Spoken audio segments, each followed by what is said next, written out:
പ്രശാന്ത് എന്തോ എൻ്റെ കൂടെയുള്ള ജേണി എങ്ങനെ ഫോൺ വരെ പോയോ? ചോദിച്ചു ഇല്ല എൻ്റെ ലാസ്റ്റ് ക്വസ്റ്റ് അങ്ങനെ ചോരാലോചിച്ചോ? തമാശ വേണോ സീരിയസ് വേണോ? സംവിധായകനാണ്, ഒരാവശ്യവും ഇല്ലാതെ അഭിനയിക്കാനും തുടങ്ങിയിട്ടുണ്ട്.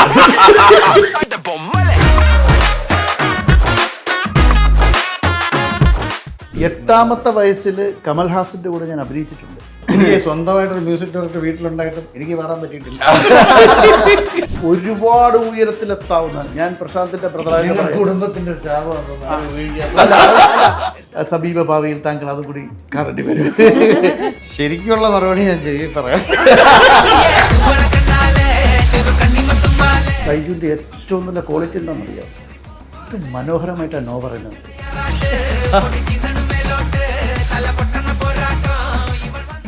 എനിക്ക് എന്റെ അഭിപ്രായ സ്വാതന്ത്ര്യം, ഞാൻ എന്റെ കാര്യം പറഞ്ഞു. എന്റെ പൊന്നെ, ഞാൻ ഇനിയിപ്പം ക്യാപ്ഷൻ വരുമെന്ന് എന്റെ പേടി. സൂപ്പർ സ്റ്റാറുകളെ സിനിമയ്ക്ക് ആവശ്യമില്ല. ഞാൻ സൈജു കൂടി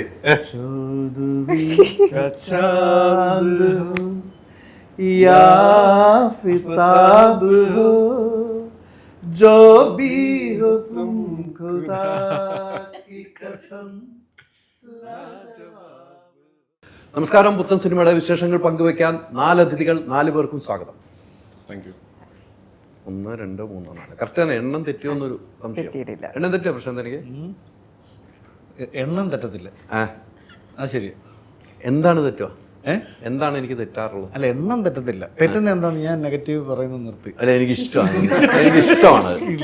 ഒരു ചെറിയ പേഴ്സണലായിട്ട് പറഞ്ഞോളാം, ക്യാമറയുടെ മുമ്പിൽ പറയേണ്ട കാര്യമില്ല. അവ എനിക്ക് നെഗറ്റീവ് ഉണ്ട്. നെഗറ്റീവ് ഉണ്ടോ? എനിക്ക് ഉണ്ടെങ്കിൽ ഞാൻ കണ്ടുപിടിക്കും. ഇപ്പൊ നിലവിലില്ല. അതിൽ ഷൂട്ടൊന്നും ഇല്ല, വെറുതെ വീട്ടിലിരിക്കും. ഞാൻ ഇത് കണ്ടുപിടിക്കാം. പക്ഷെ ഷൂട്ടില്ലെങ്കിലും ഒരു നല്ലൊരു സിനിമയുടെ ഭാഗമായിരിക്കുകയാണ് എം എ നിഷാന്റെ കൈകളിൽ ഭദ്രമായൊരു സിനിമ. ആരാണ് പതിയിരിക്കുന്നത് ഇതില്? എന്നോടാണോ ചോദ്യം?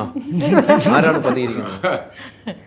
അത് മനുഷ്യരാവാം, മൃഗങ്ങളാവാം, എന്തും ആവാം. പതുങ്ങിയിരിക്കുന്ന ഈ സിനിമയിലൂടെ നമ്മൾ പറയാൻ ഉദ്ദേശിക്കുന്ന ഒരു മെസ്സേജ് ആവാം. കറക്റ്റ് ആയിട്ടുള്ളൊരു ആൻസർ ഇല്ല ഇതിന്. ഇല്ല. എന്നെ സംബന്ധിച്ച് ഞാൻ ഇടുക്കി ജില്ലക്കാരനാണ്. നമ്മളൊക്കെ ഒത്തിരി വന്യജീവി ആക്രമണമൊക്കെ കണ്ട് റിപ്പോർട്ട് ചെയ്ത് വന്നതാണ്. അതുമായിട്ട് ബന്ധപ്പെട്ടാണ് ഈ സബ്ജക്റ്റ് എന്നെനിക്കറിയാം. നിഷാഖനോട് പറഞ്ഞിട്ടുണ്ട്, അതുമായിട്ട് ബന്ധപ്പെട്ട സബ്ജക്റ്റാണ് ഇത്. എത്ര ഭരണ അധികാരികൾ മാറി വന്നാലും അതിപ്പോഴും ജീവനെടുക്കുന്നു വന്യജീവി ആക്രമണം. ഒരു മന്ത്രി എന്ന നിലയിലാണ് ഈ സിനിമയിൽ കാണുന്നത്, അല്ലേ? ഒരു മന്ത്രി എന്ന നിലയിലാണ്. താങ്കൾക്ക് ഈ സിനിമയിൽ അഭിനയിക്കുമ്പോൾ മാറി വന്ന കാലഘട്ടത്തിൽ വന്യജീവി ആക്രമണമൊക്കെ നമ്മൾ കണ്ടിട്ടുണ്ട്, കേട്ടിട്ടുണ്ട്, വായിച്ചിട്ടുണ്ടല്ലേ? ഒരു മന്ത്രി എന്ന ഒരു കഥാപാത്രത്തിലേക്ക് എത്തിയപ്പോൾ എന്തായിരുന്നു ഫീൽ ഉണ്ടായത്? ചേട്ടാ, ഇങ്ങനെ ബുദ്ധിമുട്ടിപ്പിക്കുന്ന ചോദ്യങ്ങളൊന്നും ചോദിക്കല്ലോ. ലളിതമായിട്ട് ചോദിക്കും. ഇതൊരു സീരിയസ് മാറ്ററാണ്. ഞാൻ നിങ്ങൾ എന്നോട് എന്താണ് കഥാപാത്രം എന്ന് ചോദിക്കുമ്പോൾ ഓക്കെ നമ്മൾ എന്താണ് ഫോറസ്റ്റ് മിനിസ്റ്റർ ആണെന്നൊക്കെ പറഞ്ഞ് ഇതിപ്പോൾ നിങ്ങൾ തന്നെ എല്ലാം പറഞ്ഞിട്ട് ലാസ്റ്റ് നമുക്ക് അറിയാത്ത ആ ഫീൽ എന്താണെന്നുള്ളതാണ് അറിയുന്നത്. ഫോറസ്റ്റ് മിനിസ്റ്റർ ഉണ്ടാകുന്ന ഒരു ഫീൽ ഉണ്ടല്ലോ, നല്ല ഫീലായിരുന്നു. ആദ്യമായിട്ടാണ് ഒരു ഫോറസ്റ്റ് മിനിസ്റ്ററായിട്ട് അഭിനയിക്കുന്നതും കുറച്ച് അവർ യൂസ് ചെയ്യുന്ന ടെക്നിക്കൽ ടേംസൊക്കെ അതിപ്പോൾ എന്താണെന്ന് ചോദിക്കേണ്ട, ഞാൻ പറയൂല. സിനിമ കണ്ട് ഞാൻ നോക്കിക്കോളാം. യെസ്. അപ്പം ഞാൻ നല്ല ഫീലായിരുന്നു. അല്ല, ഇതൊക്കെ നമ്മൾ ഒത്തിരി കണ്ടിട്ടുണ്ട്, കേട്ടിട്ടുണ്ട്, അല്ലേ? ഒത്തിരി കണ്ടിട്ടുണ്ട്, കേട്ടിട്ടുണ്ട്. എത്രയോ കുടുംബങ്ങളല്ലേ, എത്രയോ കുടുംബം, പല സ്ഥലങ്ങളും അങ്ങനെ കുടുംബങ്ങളിൽ ഒരു വിഷയങ്ങളുണ്ട്. ഇതിൻ്റെ സബ്ജക്റ്റ് കേട്ടപ്പോഴും ഇതാണ് കഥാപാത്രം എന്ന് നിഷാദ് പറയുന്നുണ്ട്. ആ കഥാപാത്രം കേട്ട് കഴിയുമ്പോൾ നമ്മൾ ഇതിനെക്കുറിച്ചൊന്ന് പഠിക്കേണ്ട ഒരു നിലയിലേക്ക് വന്നിട്ടുണ്ടോ ഈ കഥാപാത്രത്തിൽ? ഇല്ല, വളരെ വ്യക്തമായിട്ട് നിഷാദേട്ടൻ ആ കഥാപാത്രവും സാഹചര്യങ്ങളൊക്കെ പറഞ്ഞു തന്നായിരുന്നു. ഇപ്പം മൊത്തം സിനിമയുടെ കഥ അല്ല അദ്ദേഹം പറഞ്ഞത്, എൻ്റെ പോർഷൻസ്. ഇതിൻ്റെ അകത്ത് ദ സോ കോൾഡ് പ്രൊട്ടാഗനിസ്റ്റ് കഥാപാത്രം ഇല്ല. ഇപ്പം ഞാനിൻ്റെ അകത്ത് 3 ദിവസമാണ് അഭിനയിച്ചിരിക്കുന്നത്. പക്ഷെ വളരെ ഇമ്പോർട്ടൻ്റ് ആയിട്ടുള്ള ക്യാരക്ടറാണ് ഞാൻ ഹാൻഡിൽ ചെയ്തിരിക്കുന്നത്. നമ്മൾ പറയാൻ ശ്രമിച്ചിരിക്കുന്നത് ഡെഫിനറ്റ്ലി കാട്ടിൽ ഉള്ള മൃഗങ്ങളെക്കുറിച്ച് തന്നെയാണ്. അപ്പം താങ്കൾ പറഞ്ഞ പോലെ തന്നെ ഈ അറ്റാക്സും കാര്യങ്ങളൊക്കെ നിരന്തരം സംഭവിക്കുന്നുണ്ട്. ഇന്നിപ്പോൾ രാവിലെ നിഷാദേട്ടൻ പറഞ്ഞു ജനറലി വനവാസം ഉള്ള സ്ഥലത്താണ് ഇറങ്ങുന്നത് പുലിയോ അല്ലെങ്കിൽ ആനയോ അതൊക്കെ. പക്ഷെ ഒരു പുലി കൊല്ലത്ത് ബീച്ചിൻ്റെ അവിടെ കണ്ടെത്തിയെന്ന്. അപ്പം അങ്ങനെയൊക്കെ സംഭവിക്കുന്നുണ്ട്. അത് എന്തുകൊണ്ട് സംഭവിക്കുന്നു? അത് അവരുടെ കുഴപ്പമല്ല, അത് മനുഷ്യരുടെ കുഴപ്പമാണ്. നമ്മളപ്പോൾ എന്താണ് നമ്മൾ ചെയ്യേണ്ടത് ഇതിനു വേണ്ടി? നമ്മൾ എന്ത് ചെയ്താലാണ് ഇപ്പോൾ അത് വനമേഖലയിൽ താമസിക്കുന്ന ആൾക്കാരായിക്കോട്ടെ, നമ്മൾ സിറ്റിയിൽ താമസിക്കുന്ന ആൾക്കാരായിക്കോട്ടെ, നമ്മളെല്ലാവരും എന്തെങ്കിലുമൊക്കെ ചെയ്യേണ്ടതായിട്ടുണ്ട് ഇങ്ങനെ സംഭവിക്കാതിരിക്കാൻ. അപ്പം ഇതാണ് മൊത്തത്തിൽ നമ്മൾ പറയാൻ ഉദ്ദേശിച്ചിരിക്കുന്ന ഒരു സംഭവം. സബ്ജക്റ്റ് ഇതാണ്. അല്ലേ അങ്ങനെയാണ് ഈ സിനിമയിലേക്ക് പോകുന്നത്. അങ്ങനെയാണ് മനുഷ്യരായി ഉണ്ടാക്കി വെക്കുന്ന പ്രശ്നങ്ങളാണ് ഇതെല്ലാം നമ്മൾ അനുഭവിച്ചുകൊണ്ടിരിക്കുന്നതെന്നാണ് ഈ കഥ പറയുന്നത്. അപ്പോൾ അത്തരം സ്റ്റഡി ചെയ്തിട്ടുള്ള ഒരു കഥ തന്നെയാണ്. ഒരു ഫോറസ്റ്റ് ഓഫീസറായിട്ടാണ്, നമ്മൾ യൂണിഫോമിൽ നിന്ന് മനസ്സിലാകും, ഫോറസ്റ്റ് ഓഫീസറായിട്ടാണ്. അവിടെയാണ്, നിങ്ങളുടെ മേഖലയിലാണല്ലോ വന്യമൃഗ ശല്യങ്ങൾ ഉണ്ടാകുമ്പോൾ അതിൻ്റെ ഒരു തയ്യാറെടുപ്പ് നിങ്ങളിലേക്കാണ് എല്ലാം എത്തുന്നത്. വഴിയെത്തുന്നതും നല്ലത് ചെയ്താലും ചീത്ത ചെയ്താലും ഫോറസ്റ്റ് ഓഫീസർ അവരൊക്കെ ജീവിതം നമ്മൾ കണ്ടിട്ടുണ്ട്, ആ റേഞ്ചിലൊക്കെ കണ്ടിട്ടുണ്ട്. ആ ഒരു കഥാപാത്രം എത്രമാത്രം ഭദ്രമാണെന്നൊരു സിനിമ കണ്ട് പ്രേക്ഷകർ തീരുമാനിക്കും. പ്രശാന്തിന് ഇത് അഭിനയിച്ചു കഴിഞ്ഞപ്പോൾ എന്താണ് തോന്നിയത്? അഭിനയിച്ച് കഴിഞ്ഞപ്പം അങ്ങനെയൊന്നും തോന്നിയില്ല.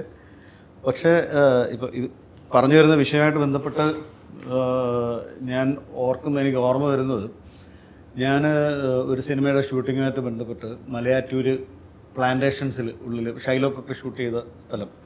ഞാൻ അഭിനയിച്ച പടം ഇതുവരെ ഇറങ്ങിയിട്ടില്ല, അതുകൊണ്ട് പറയാൻ പറ്റുന്നു.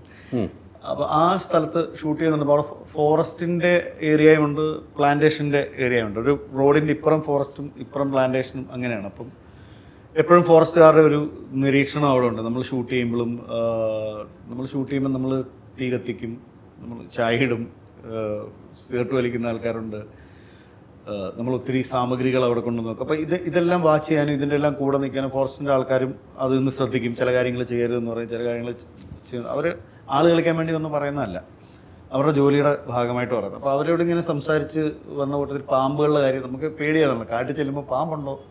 കാരണം വലിയ മൃഗങ്ങൾ വരുന്നത് നമ്മളെ സംബന്ധിച്ച് പേടിയുള്ള കാര്യമല്ല. കാരണം നമ്മുടെ ഗ്രൂപ്പിൽ തന്നെ 10-100 പേരുണ്ടല്ലോ. അപ്പോൾ നമുക്ക് ഒരു പ്രതിരോധം. പക്ഷെ പാമ്പ് എത്ര പേരുണ്ടെങ്കിലും നമുക്കൊരു ടെൻഷനാണ്. അപ്പോൾ നമ്മളിങ്ങനെ പാമ്പിൻ്റെ കാര്യം ചോദിച്ചപ്പോൾ അവർ പറഞ്ഞു, ഞങ്ങൾ ചാലക്കുടി കഴിഞ്ഞ ദിവസം ഒരു പാമ്പിനെ പിടിക്കാൻ പോയി. എന്നിട്ട് പാമ്പുകളുടെ ഡീറ്റെയിൽസ് ഇങ്ങനെ പറഞ്ഞു. അതിനകത്ത് പറഞ്ഞതെന്ന് വെച്ചാൽ മൂർഖനെ പോലും നമുക്കങ്ങനെ പേടിക്കണ്ട, പക്ഷേ അണലിയെ പേടിക്കണം. അണലി മാത്രമേ നമ്മളെ ഇങ്ങോട്ട് വന്ന് അറ്റാക്ക് ചെയ്യത്തുള്ളൂ. ബാക്കി പാമ്പുകളൊക്കെ നമ്മുടെ സൗണ്ടൊക്കെ കേട്ടാൽ മാക്സിമം ഒഴിഞ്ഞു പോകത്തേ ഉള്ളൂ. അണലി മാത്രമാണ് അണലിയുടെ ടെറിട്ടറിയിലേക്ക് എത്തിയാൽ അങ്ങോട്ട് അടുപ്പിക്കാതിരിക്കുന്നൊരു സാധനം. അപ്പം പിന്നെ അവൻ തിരിഞ്ഞും കുത്തും എന്നൊക്കെയുള്ള ഡീറ്റെയിൽസ് ഇങ്ങനെ പറയുന്നത്. അപ്പം ഞാൻ ഈ ഫോറസ്റ്റ് ഓഫീസേഴ്സിനോട് ചോദിച്ചു, ഇതിനെ ഈ ആൾക്കാർ ഇത്രയും ജനങ്ങൾ ഇവിടെ താമസിക്കുന്നില്ല, ഇതിനെ ഇവിടെ നിന്ന് ഓടിക്കാൻ എന്താണ് വഴി എന്ന് ചോദിച്ചപ്പം പുള്ളിയുടെ ഒന്ന് ചിന്തിക്കുക പോലും ചെയ്യാതെ പുള്ളി പറഞ്ഞ മറുപടി എന്ന് പറയുന്നത്, ഇത് അവരുടെ സ്ഥലമല്ലേ എന്നാണ് പറഞ്ഞത്. അതായത് ഈ മൃഗങ്ങളുടെ, ഈ പാമ്പുകളുടെയും മൃഗങ്ങളുടെയും ഇത് അവരുടെ സ്ഥലമല്ലേ സാറേ, നമ്മൾ അവരെ എങ്ങനെ ഓടിക്കുന്നത് എന്നാണ് ചോദിക്കുന്നത്. അപ്പം അവരുടെ വാസത്തിന് ശല്യമുണ്ടാക്കാതെ അവരുടെ സ്ഥലത്ത് നമ്മളാണ് അധിനിവേശം നടത്തിയേക്കുന്നത്. അപ്പോൾ അതുകൊണ്ടാണ് അവർക്ക് അവരുടെ സ്ഥലത്ത് ജീവിക്കാൻ പറ്റാത്തതും അവർ പുറത്തേക്ക് വരുന്നതും എന്നുള്ളതാണ് അയാൾ ആ പറഞ്ഞ ഒറ്റ വാചകത്തിലുള്ളത്. അവർ പോയി പാമ്പിനെ പിടിച്ചാലും അവരതിനെ കൊണ്ടുവന്ന് കാട്ടിൽ തുറന്നു വിടുകയാണ് ചെയ്യുന്നത്. ഏത് മൃഗത്തെ പിടിച്ചാലും ഒന്നിനെയും കൊല്ലുന്നില്ല. ഇപ്പം നമ്മുടെ സിനിമയിൽ തന്നെ ഏതൊക്കെ മൃഗങ്ങളെ കൊല്ലാം, ഏതൊക്കെ മൃഗങ്ങളെ പിടിക്കാം എന്നൊക്കെ പറയുന്ന ഗവൺമെൻറ്റിൻ്റെ റൂളുകളെ പറ്റി നമ്മളൊരു സീനിൽ ഡിസ്കസ് ചെയ്യുന്നുണ്ട്. ക്ഷുദ്രജീവികളും അല്ലാത്ത ജീവികളും, ക്ഷുദ്രജീവികളെ കൊല്ലാമായിരുന്നു ഒരു വർഷം വരെ, 19 എത്രയോ വർഷം വരെ കൊല്ലാം. പിന്നീട് ക്ഷുദ്രജീവികളെ കൊല്ലാൻ പാടില്ല എന്നായി. ഇപ്പം വീണ്ടും ക്ഷുദ്രജീവികൾ ഏതൊക്കെയാണെന്നൊക്കെ പറയുന്ന ഡീറ്റെയിൽസ് ഒക്കെ ഈ സിനിമയ്ക്കകത്ത് വന്നു പോകുന്നുണ്ട്. അപ്പം as A forest officer Hyderabad ചോദിച്ച ചോദ്യത്തിനകത്തുള്ളത്, ഇയാളുടെ മനസ്സിൽ ഈ ഫോറസ്റ്റ് ഓഫീസർ, ഞാൻ നേരിട്ട് കണ്ട ഫോറസ്റ്റ് ഓഫീസർക്ക് അയാളുടെ മനസ്സിൽ മൃഗങ്ങളുടെ ലോകമാണ് ഇതെന്നും എന്നാൽ മനുഷ്യർ ബാധിക്കപ്പെടുന്നുണ്ടെന്നും ഇതിനെ എങ്ങനെ ബാലൻസ് ചെയ്ത് കൊണ്ടുപോകാന്നുള്ളതും എല്ലാം അയാൾ ആ ജോലി ചെയ്യുന്ന ആൾക്കാർ ചിന്തിക്കുന്നുണ്ട് എന്നുള്ളത് എനിക്ക് തോന്നിയൊരു കാര്യമാണ്. അപ്പം എന്നിലേക്ക് ഈ ക്യാരക്ടർ വന്നപ്പം എൻ്റെ മനസ്സിൽ വന്നൊരു സാധനം അതാണ്. അതായത് മൃഗങ്ങളെ തോപ്പിക്കുക, അല്ലെങ്കിൽ മൃഗങ്ങളെ കൊല്ലുക, മൃഗങ്ങളുടെ ശല്യമുണ്ട് അതിലൂടെ അവരെ കൊല്ലുക എന്നുള്ളതല്ല. അതുപോലെ തന്നെ ഇതുമൂലം ബാധിക്കപ്പെടുന്ന മനുഷ്യരുടെ പ്രശ്നങ്ങളും മനസ്സിലാക്കുക, അവരെ എങ്ങനെയെങ്കിലും പാസിഫൈ ചെയ്ത് അവർക്ക് കൂടുതൽ ഉപദ്രവം ഉണ്ടാകാതെ കാര്യങ്ങൾ മുന്നോട്ട് കൊണ്ടുപോകുക എന്നൊക്കെ പറയുന്ന രീതിയിലുള്ള തരത്തിലാണ് എൻ്റെ ക്യാരക്ടറിനെ നിഷാദൊക്കെ അതിനകത്ത് ഡിസൈൻ ചെയ്തേക്കുന്നത്. എന്നാലും ഈ ക്യാരക്ടർ ഒരു വേളയിൽ വേറൊരു തരത്തിൽ പ്രതികരിച്ച് പോകുന്നുണ്ട്. അപ്പോൾ അതൊക്കെ സ്പോയിലറുകളാണ്, അതിനെപ്പറ്റിയൊന്നും പറയുന്നില്ല. പക്ഷേ എൻ്റെ വിശ്വാസം ഒരു നല്ല ഫോറസ്റ്റ് ഓഫീസർ, ഞാൻ അന്ന് കണ്ട ഫോറസ്റ്റ് ഓഫീസറെ പോലെയുള്ള ചിന്താഗതിയിൽ പോകുന്ന ആൾക്കാർ തന്നെ ആയിരിക്കും. അപ്പോൾ അതുകൊണ്ട് ഇതിൻ്റെ ഇപ്പം മന്ത്രിയോട് ചോദിച്ചു, പുതിയതായി സ്ഥാനമേറ്റ മന്ത്രിയോട് ചോദിച്ചു ഇപ്പം ഇങ്ങനെ വന്യമേഖലയിൽ ആക്രമണം ഉണ്ടായി, വന്യമൃഗങ്ങളുടെ ആക്രമണം ഉണ്ടായി ചോദിച്ചപ്പം പുള്ളിയും പറഞ്ഞാൽ ഇപ്പം കയറി വന്നേ ഉള്ളൂ, ഇതിനൊരു പെട്ടെന്നൊരു പരിഹാരം ഉണ്ടാക്കാൻ പറഞ്ഞതല്ല, അതിനെപ്പറ്റി പഠിക്കണം, അതിന് ഒത്തിരി കാര്യങ്ങൾ ചെയ്യാനുണ്ട് എന്ന് പറഞ്ഞാൽ അത് നടക്കട്ടെ, ആ പ്രക്രിയയിലൂടെ പോട്ടെ, നന്നായി പഠനം നടക്കട്ടെ, എന്താണ് ഇരു കൂട്ടർക്കും ദോഷമല്ലാത്തൊരു പരിഹാരം കണ്ടെത്തട്ടെ. ഈ സിനിമ ഒരു പ്രചോദനമായിരിക്കും അല്ലേ? ആവണം, അതാണ് ഡയറക്ടറിന്റെ ഉദ്ദേശം. ഈ സിനിമ അങ്ങനെ ഇപ്പൊ പറഞ്ഞു വന്ന കുറച്ച് വിശദമായി പറഞ്ഞപ്പോൾ ഈ സിനിമ പ്രചോദനമാവും, ആ രീതിക്കാണ് കഥ പോകുന്നതാണ് എനിക്കും തോന്നുന്നത്. ഇതിലെ കഥാപാത്രം എന്താണ്? പഞ്ചായത്ത് പ്രസിഡന്റ്, മന്ത്രി, പഞ്ചായത്ത് പ്രസിഡന്റ്, എല്ലാവരും ഒരു ഗ്രാമത്തിൽ വേണ്ട എല്ലാം ഉണ്ട് ഇതിനകത്ത് അല്ലേ? പഞ്ചായത്ത് പ്രസിഡന്റ് എങ്ങനെയായിരുന്നു അവിടെ? മൃഗങ്ങളൊക്കെ പിടിക്കാൻ പോയോ? എന്താണല്ലോ ഒരു പ്രശ്നം വരുമ്പം ജനങ്ങൾ ആദ്യം ഓടിയെത്തുന്നത് എങ്ങോട്ടാ? പഞ്ചായത്തിൽ മെമ്പറുടെ അടുത്തും പഞ്ചായത്ത് പ്രസിഡന്റ് അടുത്ത്, എന്നിട്ട് മന്ത്രിയിലേക്ക് പോകാൻ പറ്റും. അങ്ങനെ അപ്പം ജനങ്ങൾ ഇങ്ങോട്ട് എത്തുന്നു, ഇങ്ങനെ പോകുന്നു. അതാണ് എൻ്റെ റോള്. ഇവര് പറഞ്ഞ പോലെ ആധികാരികമായിട്ടൊന്നും പറയാൻ എനിക്കറിയില്ല. എന്താണ് ഞാൻ ചെയ്യാത്ത ഒരു പഞ്ചായത്ത് മെമ്പറാണ് ജീവിതത്തിൽ. അപ്പം ഒരു പഞ്ചായത്ത് നേരിടുന്ന പ്രശ്നങ്ങൾ ജീവിതത്തിൽ. അതെ, വീട്ടിൽ കാണൂല. ഞാൻ കഴിഞ്ഞ ദിവസം ഇന്നലെ അവരോട് ചോദിച്ചു, അവിടെ ഒരു റൂം കൊടുക്കുവോ അവിടെ തന്നെ, കാരണം വൈകിട്ട് മാത്രമേ കാണാൻ കിട്ടുന്നുള്ളൂ, അത്രയും അതുകൊണ്ട് അവിടെ തന്നെ റൂം കൊടുക്കുവാണെങ്കിൽ കുഴപ്പമില്ലായിരുന്നു എന്ന് പറഞ്ഞ്. അത്യാവശ്യം നമ്മുടെ ഉത്തരവാദിത്തങ്ങൾ ഭയങ്കരമാണ് ലൈഫിൽ. ജനങ്ങൾക്ക് വേണ്ടി ഇറങ്ങിത്തിരിക്കുമ്പം അതിൻ്റെ ഉത്തരവാദിത്തം ഭയങ്കരമാണ്. ഞാനിപ്പോൾ അനുഭവിച്ചുകൊണ്ടിരിക്കുകയാണ്. അത് സിനിമയിലും എനിക്ക് ചെയ്യാൻ പറ്റിയിട്ടുണ്ട്. ഇതിലെ കഥാപാത്രം ആ രീതിക്ക് ഒരു കഥാപാത്രമാണല്ലോ. ഞാൻ ഇതുവരെ ചെയ്യാത്ത കഥാപാത്രം ചെയ്ത കഥാപാത്രം വ്യത്യസ്തമായിട്ടൊരു നല്ലൊരു കഥാപാത്രമാണ് എനിക്കിതിൽ ലഭിച്ചിരിക്കുന്നത്. അത് എങ്ങനെയുണ്ട് നിങ്ങൾ പ്രഷർ കണ്ടിട്ട് തീരുമാനിക്കാം. എനിക്ക് എൻ്റെ അഭിപ്രായ സ്വാതന്ത്ര്യം, ഞാൻ എൻ്റെ കാര്യം പറഞ്ഞു. എൻ്റെ പൊന്നെ, ഞാൻ വിട്ടേ എന്നും ഉള്ളതാ, എന്നും ഫൈറ്റ് ഉള്ളതാണ് ചെയ്തോണ്ട്, എന്നും ഫൈറ്റ് ഉള്ളതാണ്. രമ്യ ഇതിലേക്ക് എത്തി, കഥാപാത്രം എന്താണെന്ന് പറയാനും പറ്റില്ല. പഞ്ചായത്ത് മെമ്പറാ? പറയില്ല. ഓഫീസിലെ പ്യൂണോ? അല്ലല്ല, ഒരു സിനിമയിൽ ഒരു പഞ്ചായത്ത് ഇത് മതി. ഓഫീസിലെ മെമ്പറാണ്, വാർഡ് മെമ്പർ. അല്ല, ഒരാളുണ്ടല്ലോ, ഞാൻ പ്രസിഡന്റ്. ഞാൻ പ്രതിപക്ഷം.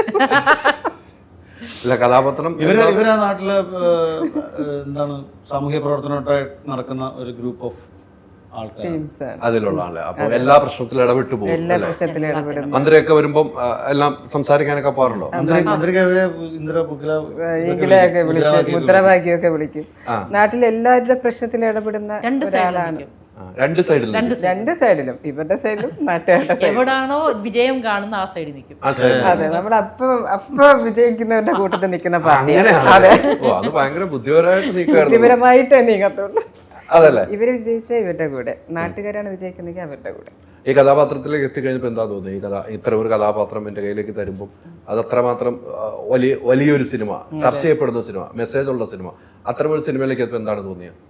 ഒരുപാട് സന്തോഷം. ആദ്യം നിഷാദ് സാർ എന്നെ മൂവിയിലോട്ട് വിളിച്ചപ്പോൾ എനിക്ക് ആദ്യം നല്ല ടെൻഷൻ ഉണ്ടായിരുന്നു. കാരണം ഞാൻ ഇതുവരെ ചെയ്തതിന് വെച്ചിട്ട് വളരെ വ്യത്യസ്തമായൊരു ക്യാരക്ടറാണ് ഇതിൽ ചെയ്തേക്കുന്നത്. പക്ഷെ സാർ എനിക്ക് ടെൻഷനൊന്നും ഇല്ലായിരുന്നു. കാരണം ഫുൾ നമ്മുടെ ഓരോ സീനും പറഞ്ഞു തന്നു.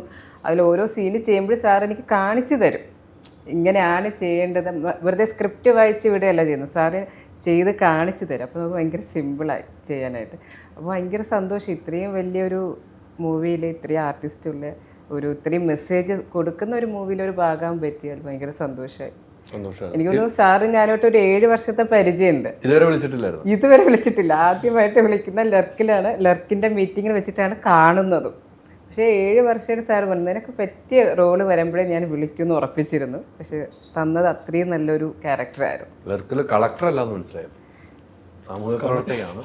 സമയ പ്രവർത്തകൻ. കളക്ടർ മഞ്ജു ചേച്ചിയല്ലേ? ചേച്ചി മഞ്ജുപിള്ളിയാണ് കളക്ടർ. കൂടെ അഭിനയിച്ചിട്ടുണ്ട് ഇതിനു മുമ്പ്?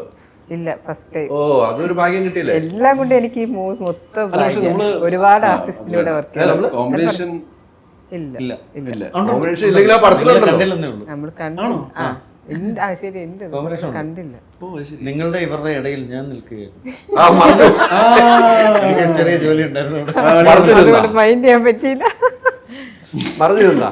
മറന്നല്ല, അങ്ങനെയാണ് പൊസിഷൻ കൊടുത്തത്. അങ്ങനെയാണ് പൊസിഷൻ. അത് കൃത്യമായിട്ട് നിഷാക്കാർ അങ്ങനെ പൊസിഷൻ തന്നാട്ടോ. മനഃപൂർവ്വം തന്നതാ. മനഃപൂർവ്വം തന്നാണ്. ഓരോ സിനിമകൾ കണ്ടില്ലേ, ഇങ്ങനെയാണ് ഇവരുടെയൊക്കെ നമുക്ക് ഇത് കേൾക്കാനാണ് ഇഷ്ടം അല്ലേ? അതെ, ഒരു എക്സ്പീരിയൻസും ഇവരെ നമ്മൾ പറയുന്നതിനൊപ്പം ഇവരെ കേൾക്കാൻ നമുക്കൊന്നും കൂടെ താല്പര്യം തോന്നുമല്ലേ? തീർച്ചയായിട്ടും. ഇത്രയും സീനിയറായിട്ടുള്ള ആർട്ടിസ്റ്റൊക്കെ പറയുന്ന അവരുടെ എക്സ്പീരിയൻസും കാര്യങ്ങളൊക്കെ കേൾക്കുമ്പോൾ നമ്മളെ പോലുള്ള എന്നെ പോലുള്ള വളർന്നു വരുന്ന ഒരു ആർട്ടിസ്റ്റിന് ഒരുപാട് ഉപകാരം ചെയ്യും. ഞാൻ അതുകൊണ്ടാണ് ഇങ്ങനെ പറയുന്നതൊക്കെ ഇങ്ങനെ ശ്രദ്ധിച്ചിരുന്നു. അല്ല, ഞാനിപ്പോ വേറൊരു ടെൻഷനില്ല. ഞാൻ മുമ്പേ പറഞ്ഞു വന്ന കഥയിലെ സിനിമ ഭയങ്കരമായിട്ട് മാറിയിട്ടുണ്ട് എന്ന് പറഞ്ഞു വന്ന കൂട്ടത്തില് ഇനിയിപ്പം ക്യാപ്ഷൻ വരുമെന്ന് എന്റെ പേടി. സൂപ്പർ സ്റ്റാറുകളെ സിനിമയ്ക്ക് ആവശ്യമില്ല. അത് കൊടുത്തേക്കട്ടെ. ദയവ് ചെയ്ത് ഞാൻ ഉദ്ദേശിച്ച സൂപ്പർ സ്റ്റാറുകൾക്കൊപ്പം എല്ലാതരം നടന്മാരെയും ആവശ്യമുണ്ട്. സ്വീകരിക്കാൻ പറ്റുന്ന തരത്തിലേക്ക് സിനിമ വളർന്നു എന്നാണ് ഞാൻ ഉദ്ദേശിച്ചത്. ഇത്ര നേരം ആലോചിച്ചിട്ട് ഞാൻ ആ ക്യാപ്ഷൻ കൊടുക്കുമെന്നാണ് എനിക്ക് പോലും കിട്ടിയില്ല. ഇപ്പൊ കിട്ടിയായിരിക്കും. എനിക്ക് ടെൻഷനായി പോയി. ദയവ് ചെയ്ത് നശിപ്പിക്കുന്നു. ക്യാപ്ഷൻ കൊടുത്തു. അല്ല, ഇതിനിടെ പിന്നെ വേറെ കാര്യമുണ്ട്. സിനിമയുടെ മാറ്റത്തിനെ പറ്റി പറഞ്ഞില്ലേ, ഈ സിനിമ ആക്ച്വലി മാറിയത് കൊണ്ടാണ് എനിക്കൊക്കെ ഒരു ബ്രേക്ക് കിട്ടിയത്. 100% ഡിജിറ്റലായി നമുക്ക് എത്ര ടേക്ക് വേണമെങ്കിൽ പോവാം. ഞാൻ നായകനായി സിനിമ വരെ ഉണ്ടായി. അത് സിനിമ വലിയ അത് അത്ഭുതമല്ല, മാറ്റമാണ്. അതിപ്പോ എനിക്കും ഉണ്ടായില്ല. അതിപ്പോ എല്ലാവർക്കും ഉണ്ടാവുന്നുണ്ട്. അതല്ല അത് അത്ഭുതപ്പെടേണ്ട ആവശ്യമില്ല. പക്ഷെ ഞാൻ പറയണത് അല്ല, അതും ചിലപ്പോൾ ഡിജിറ്റൽ കാരണമായിരിക്കാം. അതെ അതെ അതെ അതെ. എത്ര ടൈക്ക് കൂടി പോവാന്നല്ലേ? ഭയങ്കര അല്ല, പണ്ട് ഫിലിം കറങ്ങുമ്പോ ഒരു സിനിമയ്ക്ക് ഇത്ര അടിയേ പാടുള്ളൂ എന്ന് അസോസിയേഷൻ തീരുമാനമുണ്ട്. അതിൽ എക്സ്ട്രാ പോവാണെങ്കിൽ വേറെ സെറ്റുകളിലേക്ക് വിളിച്ചു ചോദിക്കും അവിടെ ഏതെങ്കിലും അധികം വന്നിരിപ്പുണ്ടോ. കാരണം ചില സിനിമകൾക്ക് അത്രയും വേണ്ടി വരില്ല. എന്നിട്ട് അവിടെ ആള് പോയി അവിടുന്ന് കളക്ട് ചെയ്തുകൊണ്ടോ എന്ന് സിനിമ ഷൂട്ട് ചെയ്തിട്ടുള്ള കാര്യങ്ങളൊക്കെ എനിക്ക് ഓർമ്മയുണ്ട്. സൈജു ഫിലിമിലല്ലേ തുടങ്ങി? 2010 വരെയൊക്കെ ഫിലിം ആയിരുന്നല്ലോ. അത് കഴിഞ്ഞിട്ട് പിന്നെ ഡിജിറ്റൽ വന്നു. ഞാൻ ഡിജിറ്റലിൽ ആദ്യമായിട്ട് വർക്ക് ചെയ്യുന്നത് ട്രിവാൻഡ്രം ലോഡ്ജിലാണ്. അപ്പോഴാണ് എനിക്ക് ബ്രേക്ക് ആയത്. അതെനിക്ക് ഒരുപക്ഷെ ചിലപ്പോൾ ഫിലിം ആയിരുന്നെങ്കിൽ ചിലപ്പം ബ്രേക്ക് ആവില്ല. 2 ക്യാമറ വെച്ചാണ് ഷൂട്ട് ചെയ്യുന്നത്. ട്രിവാൻഡ്രം സ്ലാങ്ങും 10-15 ആക്ടേഴ്സും അതിൻ്റെ അകത്ത് ആക്ഷൻ പറയുമ്പോൾ തുടക്കം നമ്മുടെ ഡയലോഗ് ആണെങ്കിൽ കുഴപ്പമില്ല. ഇത് 5-ാമത്തെ 6-ാമത്തെ ഞാൻ പറയേണ്ടത്. ട്രിവാൻഡ്രം സ്ലാങ്ങും പഠിക്കണം, പ്രോംപ്റ്റിംഗ് VKP പ്രോംപ്റ്റിംഗ് സമ്മതിക്കില്ല. ഇങ്ങനെയൊക്കെ പറഞ്ഞ് ഞാൻ കുറച്ച് ടേക്സ് ഒക്കെ പോയിട്ടുണ്ട്. ശിവു വെള്ളായണി. ഫിലിമില് ഡിജിറ്റലല്ലേ ഇപ്പൊ വർക്ക് ചെയ്തല്ലോ? ഫിലിമിൽ വർക്ക് ചെയ്തിട്ടില്ലല്ലോ? ഓ, ഭാഗ്യം. അവർക്ക് ഈ പറഞ്ഞ പോലെ ടേക്ക് പോകാതിരുന്നായിരിക്കും അല്ലേ? സ്മിനു കാരണം റീടേക്ക് ഒന്നും പോകത്തുന്നില്ല. അതിന് എടുത്തു പറഞ്ഞത് സ്മിനു കാരണം പോയിട്ടില്ല. അല്ല, പക്ക ജാനകി ചാനലിൽ ഞങ്ങള് ഒരുമിച്ച് വർക്ക് ചെയ്തു. She's brilliant. പെങ്ങളായിട്ട്. അതെ അതെ. അത് എന്തൊക്കെ ഡയലോഗ് അടിച്ചത് ആ പെങ്ങള് ആ സിനിമയിൽ. എനിക്കിപ്പോഴും ഓർക്കുന്നുണ്ട്. കട്ടക്ക് എന്നൊരു പെങ്ങളായിരുന്നല്ലോ.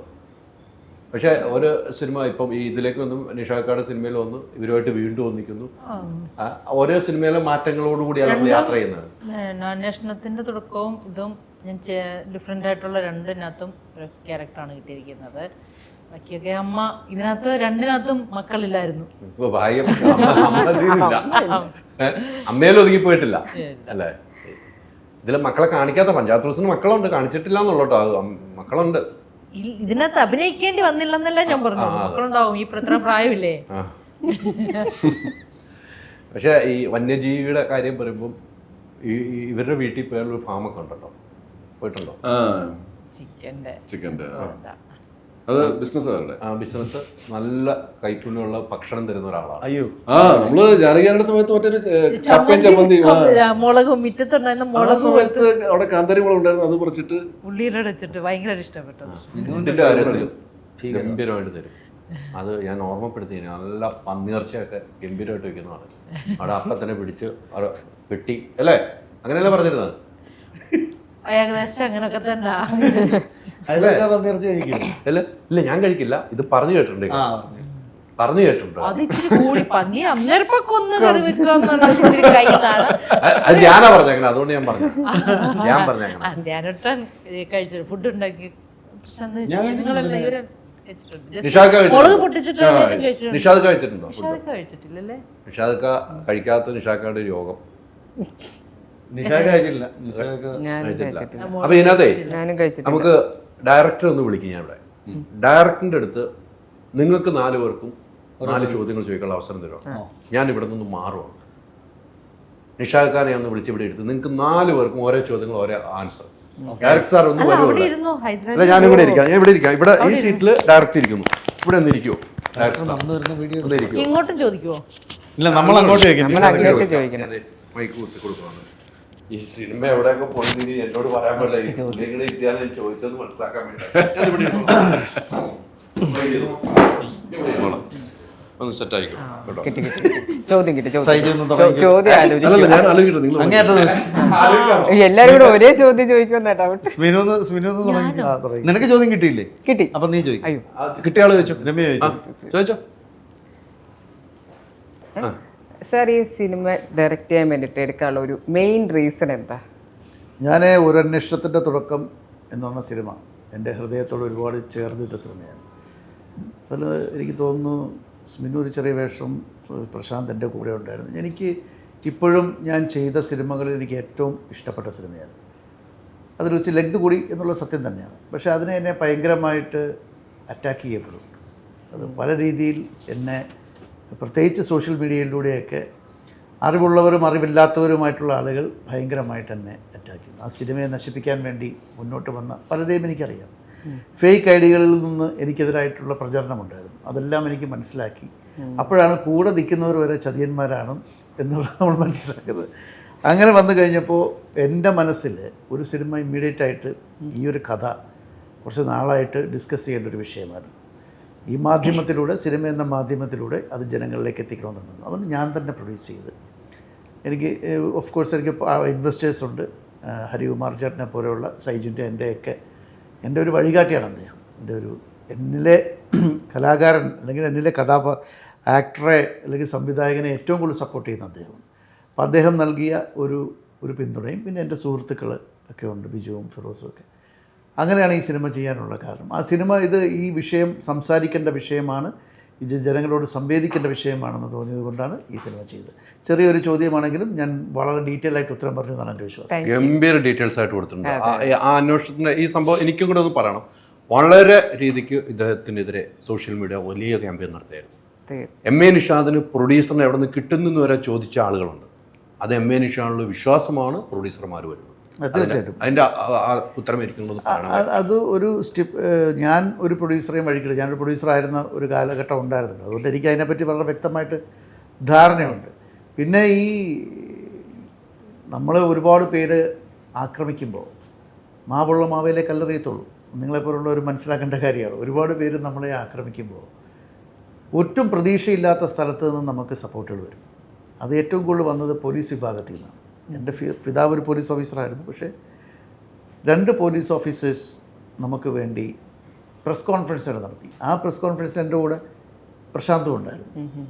അപ്പം ഒരു പേർപ്പസ്ഫുള്ളി ആ സിനിമയെ അറ്റാക്ക് ചെയ്യുന്നു എന്നുള്ളത് ബോധ്യപ്പെട്ടുകൊണ്ട് പൊതുജനങ്ങളുടെ ഭാഗത്തു നിന്നും എനിക്ക് സപ്പോർട്ട് കിട്ടി. അടുത്ത ചോദ്യം ആർക്കാന്ന് വെച്ചാൽ ചോദ്യം. ചേട്ടൻ്റെ മകൻ ഇമ്രാന് ഏത് ഏരിയയിലേക്ക് ആണ് മുമ്പോട്ട് പോകാൻ, അതായത് കഴിഞ്ഞതിന് ശേഷം പഠിച്ചുകൊണ്ടിരിക്കുമല്ലോ? ഇപ്പം പഠിച്ചു കഴിഞ്ഞു. ഞാനിപ്പോൾ ഗ്രാജുവേറ്റായി. പുസ്തകം തുറക്കുന്നത് ഞാൻ കണ്ടിട്ടില്ല, പക്ഷെ നല്ല മാർക്കോട് പാസ്സായി. Very good. അപ്പോൾ ഏത് മേഖലയാണ്? ഞാൻ അവനോട് ചോദിച്ചിട്ടുണ്ട്. അപ്പോൾ അവന് സിനിമയോട് താല്പര്യമുണ്ട്. സിനിമ ഭയങ്കരമായിട്ട് കാണുന്ന ഒരാളാണ്. സിനിമയിലേക്ക് വരണമെന്നുള്ളൊരു ആഗ്രഹമൊന്നും എന്നോട് പ്രകടിപ്പിച്ചിട്ടില്ല. ഓക്കെ.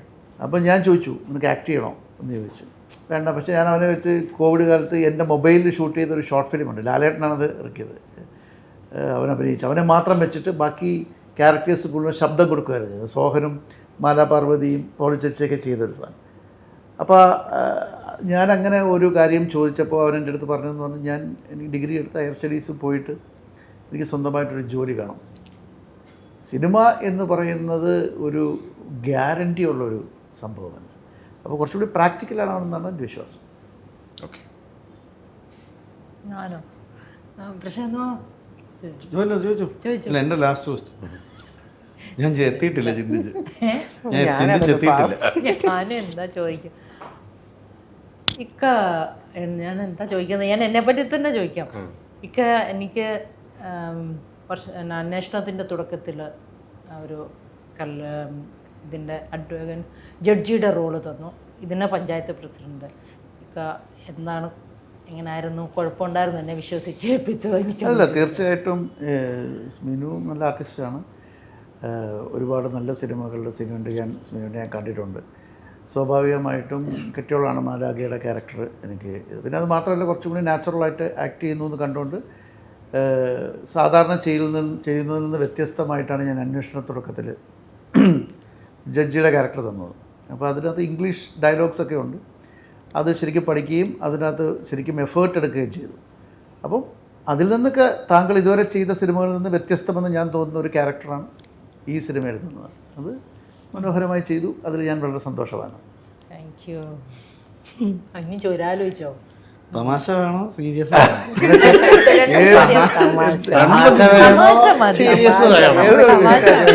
ചോദിച്ചോ, ഏതാ വേണ്ട? സീരിയസ് ആയി പോയി. എന്നാ തമാശ ചോദിക്കാം. അതായത് സ്റ്റേറ്റ് അവാർഡ് കിട്ടിയ കഥാകൃത്താണ്. ആദ്യത്തെ സിനിമയ്ക്ക് കഥയ്ക്ക് സ്റ്റേറ്റ് അവാർഡ് ഉണ്ട്. കിണറിന് അല്ല, ഫസ്റ്റ് പടം പകലിന് സ്റ്റേറ്റ് ഒഴിച്ച് ബാക്കി എല്ലാം കിട്ടി. നാഷണൽ അവാർഡ് കിട്ടിയോ? നാഷണൽ സ്റ്റേറ്റ് ഒഴിച്ച് ബാക്കി ഏതൊക്കെ അവാർഡുണ്ടോ അതെല്ലാം കിട്ടി. നവാഗത സംവിധായകൻ കിട്ടി. ഏതോ ഒരെണ്ണത്തിനുണ്ടായിരുന്നു. അപ്പോൾ കഥാകൃത്താണ്, തിരക്കഥാകൃത്താണ്, സംവിധായകനാണ്. ഒരാവശ്യവും ഇല്ലാതെ അഭിനയിക്കാനും തുടങ്ങി. എനിക്കത് ഇഷ്ടപ്പെട്ടു. ഇതൊന്നും പോരാഞ്ഞ്, അല്ല അത് പോട്ടെ, ഇതൊന്നും പോരാഞ്ഞുള്ള ലാസ്റ്റിൽ അതിൻ്റെ ഇടയ്ക്ക് മറ്റേ സാമൂഹ്യ നിരീക്ഷകനാണ്, രാഷ്ട്രീയ നിരീക്ഷകനാണ്. ഇതൊന്നും പോരാഞ്ഞ് സമയം കിട്ടുമ്പോൾ സ്റ്റുഡിയോയിൽ പോയി പാട്ടും പാടി അതും റിലീസ് ചെയ്യും. മിമിക്രി നമ്മളോട് പറയുമ്പോഴേ ഉള്ളൂ. അതായത് പെർഫോമൻസ് മിമിക്രി നമ്മളോട് ആരെങ്കിലും കാര്യം പറയുമ്പോഴേ മിമിക്രി അതും അടിപൊളിയാണ്. ഇതെല്ലാം ഉണ്ട്. യഥാർത്ഥ ഫോക്കസ് അല്ലെങ്കിൽ ഏറ്റവും കൂടുതൽ എൻജോയ് ചെയ്യുന്നത് ഇതിലേതാണ്? എൻജോയ് ചെയ്യുന്നത് സംവിധാനമാണ് ഞാൻ എൻജോയ് ചെയ്യുന്നത്. കാര്യം സംവിധായകൻ എന്ന് പറയുമ്പോൾ അയാൾ he's the creator of the. ഇപ്പോൾ എൻ്റെ മനസ്സിലെ സിനിമ പൂർണ്ണമായിട്ട് പറയാൻ പറ്റിയിട്ടുണ്ടോ എന്ന് പറഞ്ഞാൽ പറയാൻ പറ്റിയിട്ടില്ല. ഇതിനെല്ലാത്തിലും എനിക്ക് വ്യക്തമായ ഇതുണ്ട്. ഇപ്പോൾ രാഷ്ട്രീയം എനിക്കൊരു ബിസിനസ്സോ അല്ലെങ്കിൽ എൻ്റെ ജോലിയുടെ ഭാഗമല്ല. അത് സാമൂഹിക ഒരു പ്രതിബദ്ധതയുള്ള ഏതൊരു വ്യക്തിക്കും വേണ്ടത്. എന്നിലെ രാഷ്ട്രീയക്കാരനെ എനിക്കിഷ്ടമാണ്. എൻ്റെ നിലപാടുകളിലെ രാഷ്ട്രീയമാണ് ഞാൻ പറയുന്നത്. ഞാനെപ്പോഴും മതനിരപേക്ഷയിൽ നിൽക്കുന്ന ഒരാളാണ്. വർഗീയതയ്ക്കെതിരായിട്ട് ചിന്തിക്കുന്നുള്ളത് ആരാണെങ്കിലും അവരാണ് ഇടതുപക്ഷമെന്ന് വിശ്വസിക്കുന്ന ഒരാളാണ്. ഒരു കൊടിയുടെ നിറം കൊണ്ടല്ല ഒന്നത്. ഇപ്പോൾ രാഷ്ട്രീയത്തിൽ അത് മാറ്റാം. ഞാൻ എൻ്റെ 28ാമത്തെ വയസ്സിൽ ഞാൻ അസംബ്ലി മത്സരിച്ച ആളാണ്. അത് UDFൻ്റെ കാൻഡിഡേറ്റായിട്ട് വിളിച്ച് ഞാൻ പരാജയപ്പെട്ടു. 28ാമത്തെ വയസ്സിൽ ഞാൻ മത്സരിച്ചതാണ്. എഞ്ചിനീയറിംഗ് കഴിഞ്ഞ് ഞാൻ 25ാമത്തെ വയസ്സിൽ മമ്മൂട്ടി വെച്ച് പടം പ്രൊഡ്യൂസ് ചെയ്തിട്ടുണ്ട്. 8ാമത്തെ വയസ്സിൽ കമൽഹാസൻ്റെ കൂടെ ഞാൻ അഭിനയിച്ചിട്ടുണ്ട്. അപ്പോൾ ഇതൊന്നും എനിക്ക് ഞാൻ സിനിമയെ അത്രമാത്രം പ്രണയിക്കുന്ന ഒരാളാണ്. സ്നേഹത്തിലേക്കാരും കൂടി പ്രണയിക്കുന്നത്. അപ്പോൾ അതുകൊണ്ട് സ്വാഭാവികമായിട്ടും സിനിമയിൽ വരുമ്പോൾ സിനിമയുടെ ഏതൊരു വിഭാഗത്തിൽ കയറാനും ആഗ്രഹിക്കുന്നു. സിനിമാറ്റോഗ്രാഫി ഭയങ്കര ആഗ്രഹമാണ്. സമീപ ഭാവിയിൽ താങ്കൾ അതും കൂടി കാണേണ്ടി വരും. ഞാനത് പഠിച്ചുകൊണ്ടിരിക്കും. ഓരോ സിനിമയും എനിക്ക് പഠനമാണ്, എല്ലാ സിനിമയും. ഇപ്പോൾ അഭിനയത്തിൻ്റെ കാര്യം പറഞ്ഞു. സർക്കാസ്റ്റിക് ആയിട്ടുള്ള ചോദ്യമാണെങ്കിലും ഈ പണി എനിക്കും അറിയാമെന്ന് കാണിച്ചുകൊണ്ടേ ഉള്ളൂ. അത് ട്യൂമനിലൂടെ അല്ലെങ്കിൽ 2-3 അതിനും കിട്ടിയ അവാർഡ് കിട്ടി. അഭിനയത്തിലാണ് എനിക്ക് സത്യം പറഞ്ഞാൽ ഏറ്റവും കൂടുതൽ അവാർഡ് കിട്ടിയിരിക്കുന്നത്. ഇപ്പോൾ ലേക്കിൽ തന്നെ എനിക്ക് ഈ ശ്രീലങ്കൻ ഇൻ്റർനാഷണൽ ഫിലിം ഫെസ്റ്റിവലിനും കർണാടകയിലും ഇപ്പോൾ പൂച്ചർ ഈ 3 സാധനം എനിക്ക് കിട്ടി. അപ്പോൾ എന്നെ സംബന്ധിച്ചിടത്തോളം അഭിനയത്തിൻ്റെ വ്യാകരണങ്ങൾ മുഴുവൻ മാറിയിരിക്കുകയാണ്. അതായത് ഇപ്പോൾ സൈജുവിനൊക്കെ സൈജു ഓരോ പടി കയറി വരുമ്പോഴും ഏറ്റവും കൂടുതൽ സന്തോഷിക്കുന്ന വ്യക്തിയാണ്. സൈജു ഞാനായിട്ടുള്ള ആത്മബന്ധമുണ്ട്. അതിപ്പോൾ ഇന്നലെ തുടങ്ങിയതല്ല. അത് സൈജുവിനറിയാം. ഞാൻ ചെയ്ത എൻ്റെ ഏറ്റവും നല്ല സിനിമയിൽ ഏറ്റവും പ്രധാനപ്പെട്ട വേഷത്തിലേക്ക് ഞാൻ സൈജുവിനെ പരിഗണിച്ചതാണ്. ഞാൻ ആ സിനിമയിൽ സൈജുവിനെ പരിഗണിച്ചു. സൈജുവിന് വാക്ക് കൊടുത്ത ശേഷം ആ സാങ്കേതിക കാരണങ്ങളാൽ സൈജുവിന് അതിനകത്ത് അഭിനയിക്കാൻ പറ്റിയില്ല. അപ്പം പിന്നീട് വേറെ സാങ്കേതിക എൻ്റെ സൈഡിൽ നിന്നല്ല, സൈജുവിൻ്റെ എൻ്റെയും സൈജുവിൻ്റെ അല്ലാത്ത ചില കാര്യങ്ങൾ നമ്മളത് പറഞ്ഞൊരു ഇഷ്യൂ ആക്കണമല്ലോ എന്ന് പറഞ്ഞത്. അതെ ഒരിക്കലും പാടില്ല. അല്ല, അതാണ് വിഷയം ആക്കണം. എനിക്ക് അവിടെ ഇപ്പൊ കിട്ടിയതൊരെണ്ണം. പക്ഷേ ഈ സിനിമയിലേക്ക് വരുമ്പോൾ സൈജുവിൻ്റെ ഒരു ഗ്രാഫ് ഞാൻ കാണുന്നത് ട്രിവാൻഡ്രം ലോഡ്ജിന് ശേഷം കയറി വരുന്ന ഒരു സംഭവമാണ്. ഇന്ന് സൈജു എത്തിയിരിക്കുന്ന ഒരു ഇടം എന്ന് പറയുന്നത് ഏതൊരു മലയാളിയും കൊതിക്കുന്നൊരു ഇടമാണ്. അതായത് കൊമേഴ്ഷ്യൽ സിനിമയുടെ വക്താവാവുന്നതോടൊപ്പം തന്നെ ആക്ടിങ്ങിലെ ബിഹേവിങ്ങിനെ നന്നായി ഉപയോഗപ്പെടുത്തുന്നുണ്ട്. അറിഞ്ഞോ അറിയാതെ ഉപയോഗപ്പെടുന്നുണ്ട്. ദൈവാധീനം, ഭാഗ്യം ഒരു വലിയ ഘടകമാണ്. അപ്പോൾ എനിക്ക് എൻ്റെ മുന്നിൽ നിൽക്കുന്ന എല്ലാ താരങ്ങളും എനിക്ക് ഭയങ്കര പ്രിയപ്പെട്ടവരാണ്. ഇപ്പോൾ പ്രശാന്തിൻ്റെ കാര്യം പറഞ്ഞാൽ പ്രശാന്ത് ഇല്ലാതെ എനിക്കിപ്പോൾ സിനിമ ചിന്തിക്കാൻ പറ്റാത്ത സ്ഥിതിയാണ്. കാര്യം എന്ന് പറഞ്ഞാൽ പ്രശാന്തിനെ പലരും മറന്നുപോയ ചില സംഭവങ്ങളുണ്ട്. ഒന്നൊരു അയാളൊരു ഹിന്ദി പടത്തിൽ അഭിനയിച്ചു. അതിൻ്റെ പോസ്റ്റർ ആൾക്കൂട്ടത്തിൻ്റെ ഇടയിൽ നിന്ന് പ്രശാന്ത് ലുക്ക് ആ പടത്തിൻ്റെ പേര് ഞാൻ പറഞ്ഞു. ആ ഒരു പോസ്റ്റർ കണ്ട് ഞാൻ കുറേ നേരം നോക്കി. ഞാൻ അടുത്തിരുന്ന ആളോട് പറഞ്ഞു, ഇവരെ ആരും യൂസ് ചെയ്തിട്ടില്ല. ശരിക്കും പ്രശാന്തിനെ യൂസ് ചെയ്തിട്ടില്ല എന്നുള്ളതാണ് സത്യം. പുരുഷപ്രേതം വന്നു, അങ്ങനത്തെ ഒരുപാട് സിനിമകൾ വന്നു. റേഞ്ചുള്ള ഒരു ആക്ടറാണ്. പ്രശാന്തുമായിട്ട് ഞാൻ അഭിനയിക്കുമ്പോൾ എനിക്ക് ഭയങ്കര കംഫർട്ട് ഫീലിംഗാണ്. ഞാനും ചില ആർട്ടിസ്റ്റുകളായിട്ട് ഗിവ് ആൻഡ് ടേക്ക് എന്ന് പറഞ്ഞൊരു സംഭവം പ്രശാന്തിൽ നിന്ന് ഞാൻ പഠിച്ചിട്ടുണ്ട്. ഞാൻ ട്യൂമനിൽ അഭിനയിക്കുമ്പോൾ ഇർഷാദിൽ നിന്ന് ഞാൻ പഠിച്ചിട്ടുണ്ട്. അപ്പോൾ ഒരു ആക്ടർ എന്ന നിലയിൽ ഞാൻ ആസ്വദിക്കുന്നുണ്ട്. പക്ഷേ എന്നെ സംബന്ധിച്ചിടത്തോളം എനിക്ക് ഡയറക്ഷനാണ് ഏറ്റവും ഇഷ്ടം. ആക്ടർ എന്ന നിലയിൽ എന്നെ അംഗീകരിക്കാൻ പിന്നെ കുറേ അവാർഡുകൾ കിട്ടിയിട്ടുണ്ട്. പക്ഷേ മുഖ്യധാര സിനിമകളിലാരും അംഗീകരിച്ചിട്ടില്ല. പക്ഷേ ഞാൻ വലിയ ഭാഗ്യവാനാണ്. ഞാൻ അടൂർ സാറിൻ്റെ പടത്തിൽ അഭിനയിച്ചു. അതും മമ്മൂക്കാടെ കൂടെ പദയാത്രയിൽ അഭിനയിച്ചു. അത് എൻ്റെ ജീവിതത്തിലെ ഏറ്റവും വലിയൊരു അച്ചീവ്മെൻറ്റാണ്. അപ്പോൾ തിരിഞ്ഞു നോക്കുമ്പോൾ പരാജയങ്ങൾ ഉണ്ടായിട്ടുണ്ട്. പരാജയത്തിൻ്റെ കയ്പുനീർ ആവോളം ഭക്ഷിച്ചിട്ടുണ്ട്. പക്ഷേ ചെറിയ ചെറിയ വിജയങ്ങളും പിന്നെ നിങ്ങളെപ്പോലുള്ള ആളുകളുടെ സൗഹൃദങ്ങളും ഒക്കെയാണ് എൻ്റെ പാട്ട്. പാട്ട് എന്ന് പറയുന്ന സംഭവം ഞാൻ എൻ്റെ ഗായകരൊന്നുമല്ല. പക്ഷേ യഥാർത്ഥത്തിൽ എനിക്ക് ഏറ്റവും ഇഷ്ടമുള്ള കാര്യമാണ് പാട്ട്. സംഗീതം പഠിച്ചിട്ടുണ്ട് ചെറുപ്പത്തിൽ. എന്നെ ഹാർമോണിയം വായിക്കാൻ അറിയാം. അപ്പം ഞാൻ ഈ പാട്ട് പാടാൻ തുടങ്ങിയത് കോവിഡ് കാലത്ത് വീട്ടിൽ കുത്തിയിരുന്നപ്പോൾ എല്ലാവർക്കും ഉണ്ടാകുന്ന ഒരു ഇതാണല്ലോ കേക്ക് ഉണ്ടാക്കുക, പിന്നെ പാട്ട് പാടുക. അതിൽ വീഴുകയും അങ്ങനെ കോവിഡിൽ തുടങ്ങിയാണ്. കോവിഡ് കാലത്ത് കുറച്ചായിട്ട് ഹോസ്പിറ്റലുമായിരുന്നു. ഈ സ്റ്റുഡിയോ നമ്മുടെ സുഹൃത്തിൻ്റെയാണ്. അപ്പം ഹിന്ദി പാട്ടൊക്കെ നന്നായിട്ട് പാടും.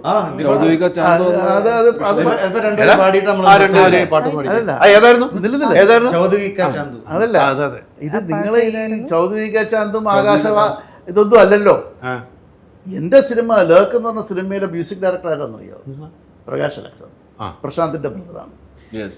ഇനിയും ഒരുപാട് ഉയരത്തിലെത്താവുന്ന, ഞാൻ പ്രശാന്തിന്റെ ബ്രദറായ കുടുംബത്തിന്റെ ഒരു ശാപം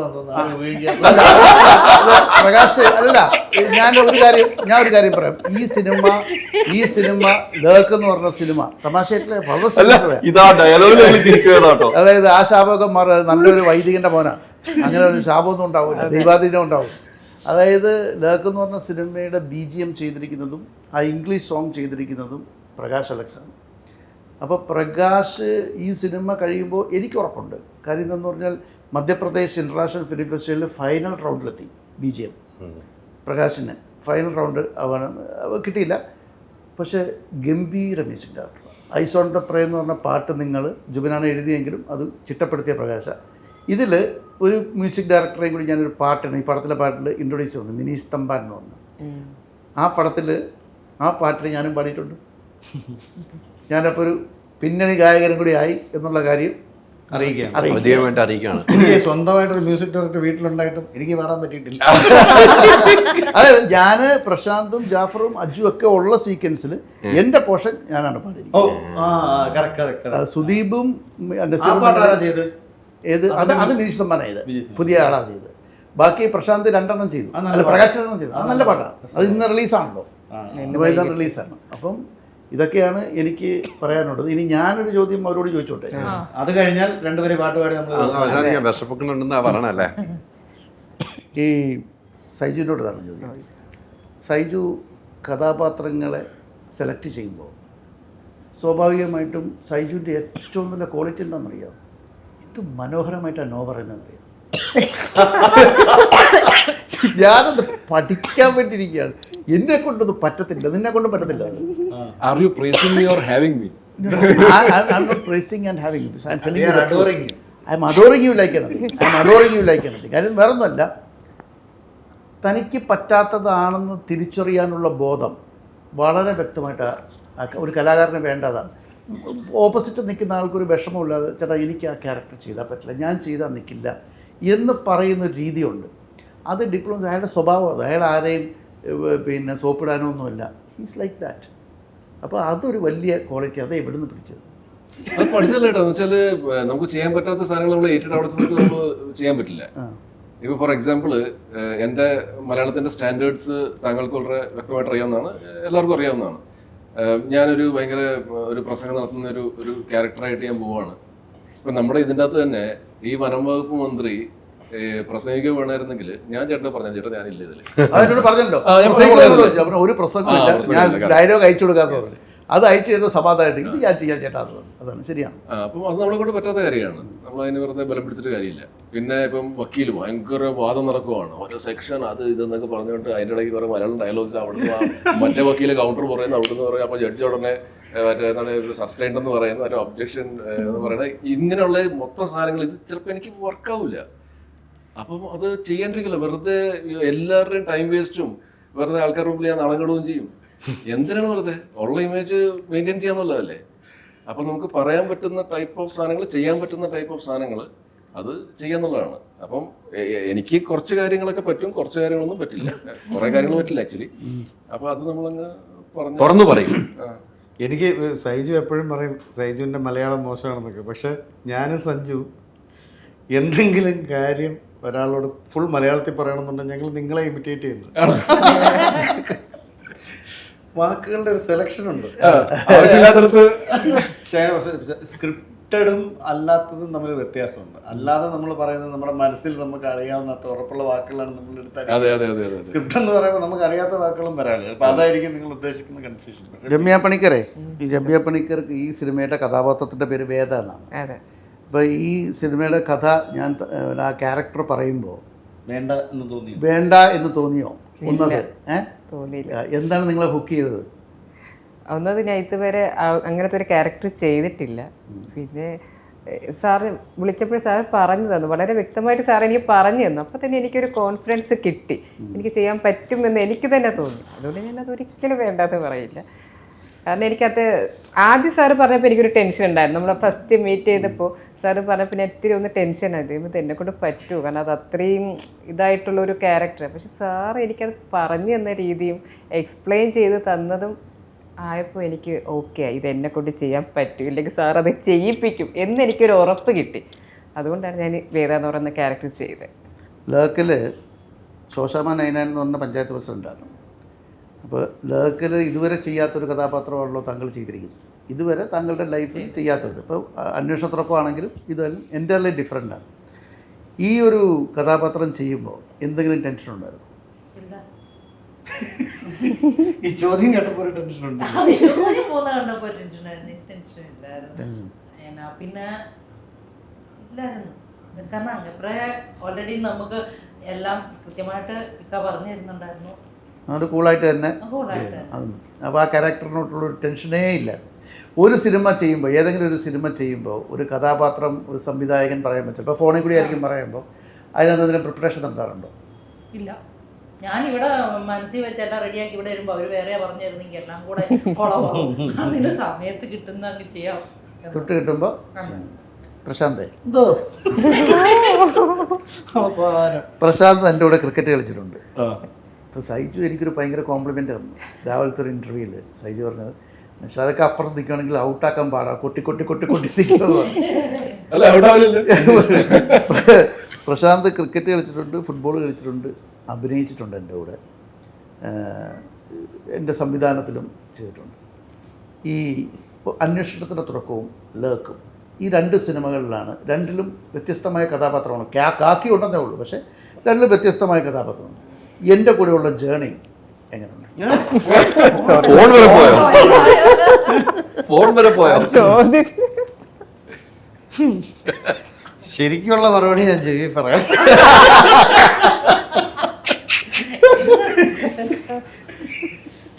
സിനിമാ ജേർണിയാണോ ഉദ്ദേശിച്ചത്? അല്ല, എല്ലാം പറഞ്ഞിട്ടുണ്ട്. ഏതെങ്കിലും പറയാം. മൊത്തം പറയണം. സിനിമ ജേണി പറഞ്ഞാൽ മതി, മറ്റേത് പിന്നെ മൊത്തം ചെവി പറഞ്ഞാൽ മതി. ഇത് സിനിമ ജേണി.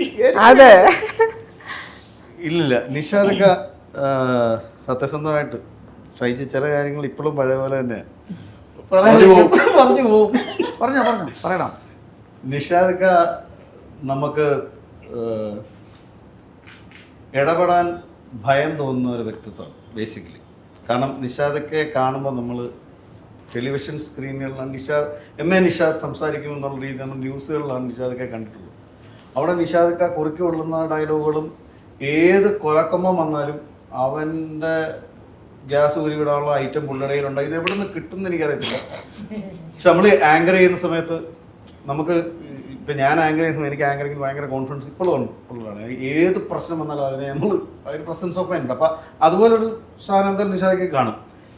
പിന്നെ എല്ലാവരുടെ പ്രശ്നങ്ങൾ ഇയാൾക്ക് ഇങ്ങനൊരു തനിക്ക് അങ്ങനെ ഒരു കുഴപ്പമുള്ളതെന്നൊക്കെ വേണമെങ്കിൽ പറഞ്ഞു കളയാം. അപ്പോൾ നമുക്ക് നിഷാദക്കയോട് ഇടപെടുന്നുള്ള നമ്മുടെ കുഴപ്പങ്ങൾ ഇയാൾ കണ്ടുപിടിക്കുമോ എന്നുള്ളൊരു പ്രശ്നം ബേസിക്കലി നിഷാദക്കയോട് ഇടപെടുമ്പോൾ നമുക്ക് തോന്നും. അപ്പോൾ ആ ഒരു അകലത്തിലാണ് ആക്ച്വലി നിഷാദക്ക സിനിമയെ വിളിക്കുമ്പോഴും സിനിമയിൽ അഭിനയിക്കാൻ വരുമ്പോഴും നമുക്കുള്ളത്. ആ ഒരു അകലമുണ്ട്.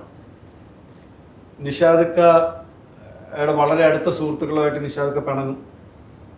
തോളത്ത് കൈയിട്ട ആൾ ചിലപ്പം ഒരു പടത്തിൽ കണ്ടില്ലെന്ന് വരും. പക്ഷെ പിന്നീട് മറ്റു പടങ്ങളിൽ അദ്ദേഹത്തിനെ വിളിക്കും. പഴയതിലും സുഹൃത്തായിട്ട് നടക്കുന്നത്. അപ്പോൾ നിഷാദക്ക എങ്ങനെ പിണങ്ങും എന്നൊന്നും നമുക്കറിയത്തില്ല. അപ്പോൾ അതുകൊണ്ട് തന്നെ നമുക്ക് അങ്ങനത്തെ ആൾക്കാരോട് ഇടപെടുമ്പോൾ ഒരു ഭയവും കാര്യങ്ങളും തോന്നാറുണ്ട്.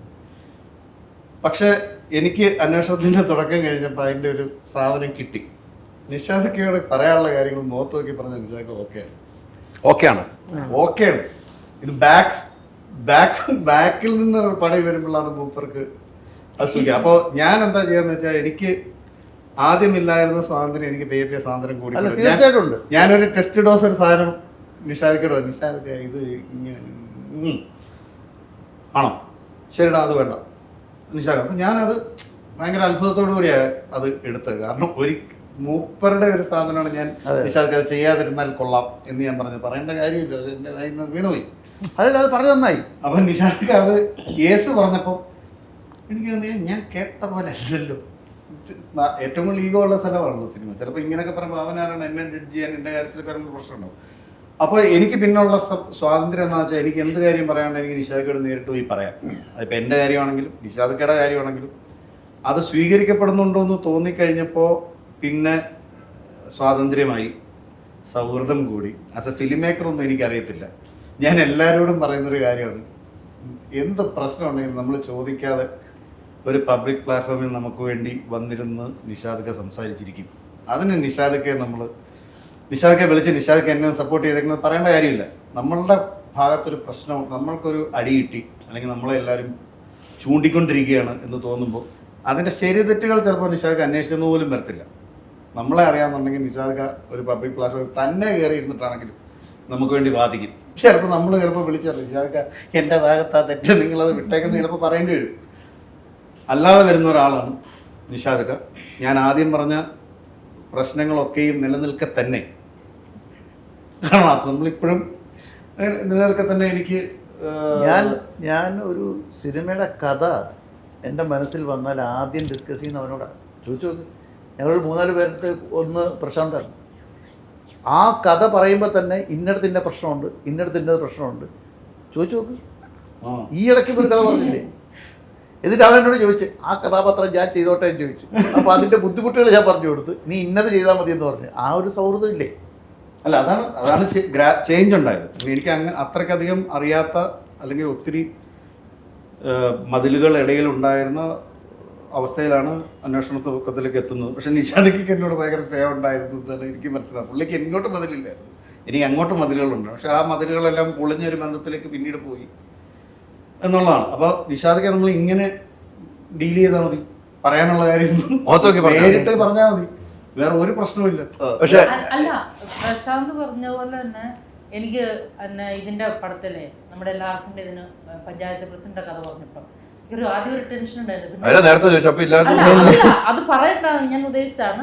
പക്ഷെ എനിക്ക് ആ ടെൻഷൻ അപ്പോഴേ കഥ പറഞ്ഞ് കാരണം നിനക്ക് ഇതായിട്ടുള്ള രീതിയിലെന്ന് പറഞ്ഞു കഴിഞ്ഞപ്പോൾ അപ്പം അവിടെ പോയി. കാരണം നമുക്ക് അഭിപ്രായം പറയാനുള്ളൊരു സ്വാതന്ത്ര്യമുണ്ട്. മറ്റു വേറൊരാളുടെ അടുത്ത് കിട്ടാത്ത ഒരു ഇതിൽ അങ്ങനെയാണ് ഇങ്ങനെ ചോദിച്ചാൽ നമുക്ക് എന്താണ് സേഫ് അതിനൊക്കെ പറയും. അതൊക്കെയാണ് ആ സാങ്കേതിക പ്രശ്നം എന്ന് പറയായിരുന്നെങ്കിൽ എനിക്ക് അത് വേണ്ട, നമുക്ക് പാട്ട് പാടി നിർത്താം. നിശാക്ക് ഒരു പാടി നിർത്താം. ഞാൻ മറന്നില്ല അത്. ഒന്നും ആ സാങ്കേതിക കിട്ടിയില്ലല്ലേ? പ്രശ്നം ഞാൻ മറന്നില്ല അന്ന്. അല്ല, ഒന്നും ഏതാ അന്ന് അഭിനയിക്കാൻ പറ്റാഞ്ഞതിന്റെ സാങ്കേതിക പ്രശ്നം? കത്തിയില്ലല്ലോ. ഞാൻ സൈജോ കൂടി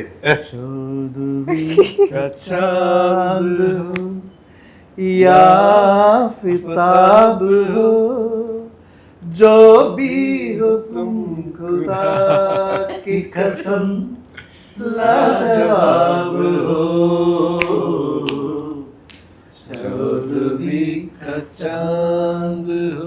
ഇന്ന് വൈകുന്നേരം ആ പാട്ട് ഇറങ്ങുകയാണ്. നമ്മുടെ ഞാനും കൂടി പാടിയ പാട്ട് ഇന്നിറങ്ങും. അപ്പം മറക്കണ്ട. അതിലൊരു വരി എന്ന് പറഞ്ഞാൽ വട്ടം പാറും ചെറുതരുന്തം പടമേലേ, അതത്രേ ഉള്ളൂ. അത് അത്രയുണ്ട്. ഇതൊന്ന് പാടിക്കേ.